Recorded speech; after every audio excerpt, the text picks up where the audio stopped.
బార్డర్లో చాలా ఉద్రిక్తమైన పరిస్థితులు ఉన్నాయి.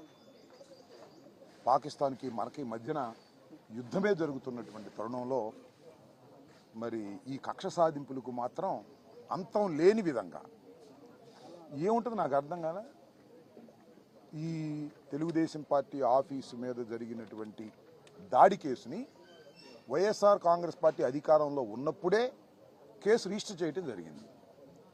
కానీ దానిలో ఏదో చేసేస్తున్నాము అనేటువంటి ఉద్దేశంతో కేవలం చంద్రబాబు నాయుడు గారిని లోకేష్ని సంతృప్తిపరచడం కోసం సజ్జల రామకృష్ణారెడ్డి గారిని కూడా సిఐడి ఆఫీసుకు పిలిపించి విచారణ చేశాము అనేటువంటి మెహర్బానీ కోసం ఇలాంటి కార్యక్రమాలు జరుగుతూ ఉన్నాయి. ఇది చాలా దురదృష్టకరమని మనవి చేస్తున్నాం. తెలుగుదేశం పార్టీ అధికారంలోకి వచ్చిన దగ్గర నుంచి అభివృద్ధి లేదు, సంక్షేమం లేదు. మాటల్లో మాత్రం కోటలు దాటేటటువంటి అభివృద్ధి, అమరావతి గురించి అభివృద్ధి, పోలవరం గురించి అభివృద్ధి మాటల్లో మాత్రమే కనిపిస్తున్నది.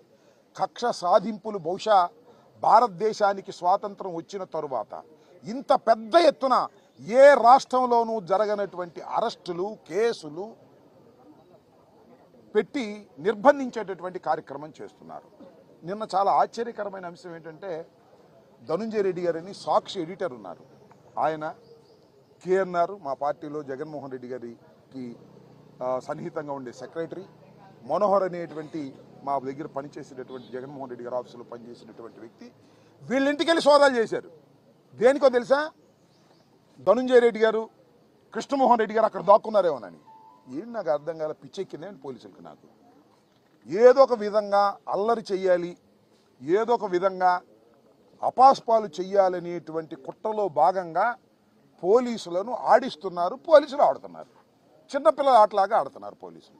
మాట్లాడితే ఎంక్వైరీకి పిలవటం, కేసులో ఎవరన్నా అరెస్ట్ చేయగానే అరెస్టుకు బెయిల్ రాకుండా ఉండేందుకు పోలీస్ కస్టడీకి పిటిషన్ పెట్టడం, ఆ పోలీస్ కస్టడీ కోసం 2 రోజులు 3 రోజులు తీసుకోవటం, ఏమీ లేకుండా పిచ్చి ప్రశ్న అడగటం, పంపించడం, ఇదంతా ప్లేయింగ్.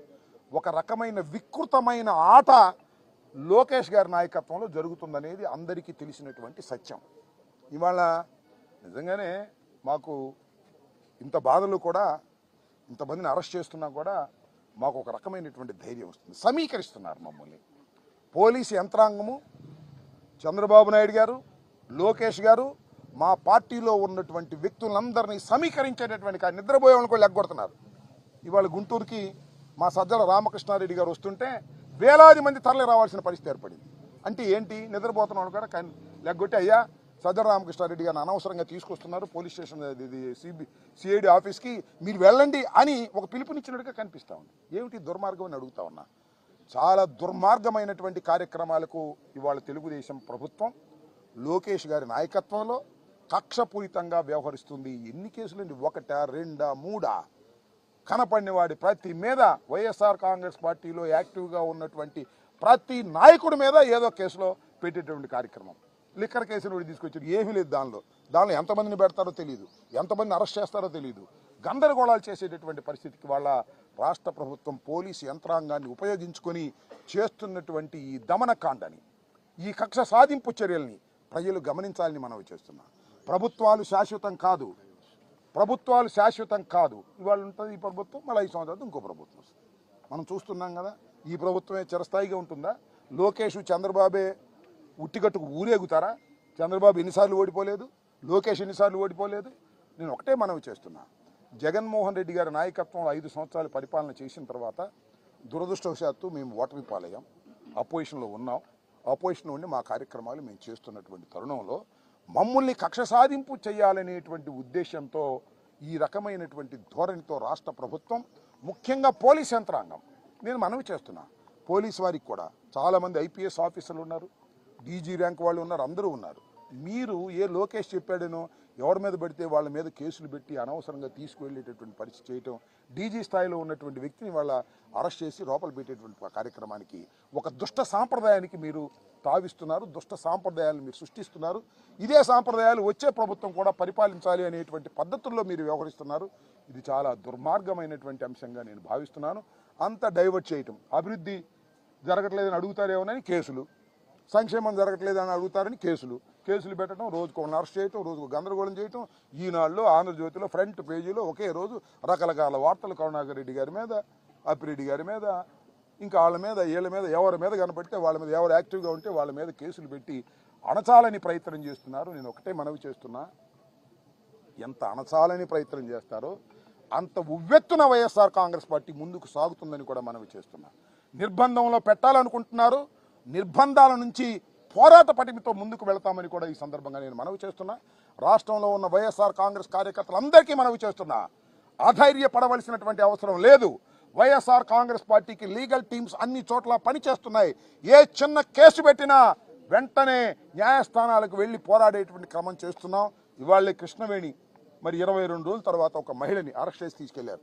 మళ్ళీ ఆమెను ఇన్వెస్టిగేషన్ కోసం మళ్ళీ అడిగారు. మళ్ళీ ఒక కేసు తర్వాత ఇంకొక కేసు పెట్టారు, 2-3 కేసులు పెట్టారు. ఇది కొత్త తత్వం. లోపలికి వెళ్ళిన తర్వాత కేసులు పెడతారు, అంతకుముందు కేసులు. నాకు అర్థం కాల. ఈ రకంగా 311 వేస్తారు. ఈ రకంగా చేసి కృష్ణవేణి గారిని కూడా ఇవాళ నిన్న అనుకుంటారు రిలీజ్ అయ్యారు. 22 రోజుల తర్వాత ఒక మహిళని ఆమెను తీసుకెళ్లి ఏ విధంగా చిత్రహింసలకు గురి చేశారో ఆమె చెప్పింది. ఇష్టం వచ్చినట్టుగా మాట్లాడారు. నీ మీద ఆ కేసులు పెడతాం, ఈ కేసులు పెడతాం, ఉమెన్ ట్రాఫికింగ్ కింద మీ హస్బెండ్ మీద కేసు పెడతాం అనేటువంటి పద్ధతుల్లో బెదిరించేటటువంటి ధోరణిలో పోలీసు వ్యవస్థ పనిచేస్తుంది. పోలీసు వారికి నేను మనవి చేస్తున్నా, మీరు చట్ట ప్రకారం వ్యవహరించండి తప్ప ఏ లోకేష్ చెప్పాడనో ఏ చంద్రబాబు చెప్పాడనో మీరు వ్యవహరిస్తే మీరే ఇబ్బంది పడతారు. అది గుర్తుపెట్టుకోండి. రాబోయే కాలంలో ప్రభుత్వాలు శాశ్వతం కాదు. ఈ ప్రభుత్వం ఉంటుందని మాత్రం అనుకోకండి. మళ్ళా మంచి రోజులు వస్తాయి వైఎస్ఆర్ కాంగ్రెస్ పార్టీకి.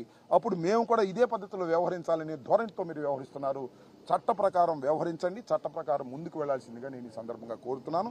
ఇవాళ సజ్జల రామకృష్ణారెడ్డి గారిని రెండవసారి పిలవటం అనేది ఒక స్ట్రాటజీ. అంటే సజ్జల రామకృష్ణారెడ్డి గారిని కూడా మేము పిలిచామని ఊరికి నేను చెప్పుకునేది పిలుస్తున్నారు. పిలిస్తే ఏమైందయ్యా, వస్తాం, విచారణ చేస్తాం, మా న్యాయవాదులు టీం అంతా వచ్చారు, ఇంకా ధైర్యంతో ముందుకు వెళ్తాం, ధైర్యంగా పోరాడతామని కూడా ఈ సందర్భంగా నేను చెప్పదలుచుకున్నాను.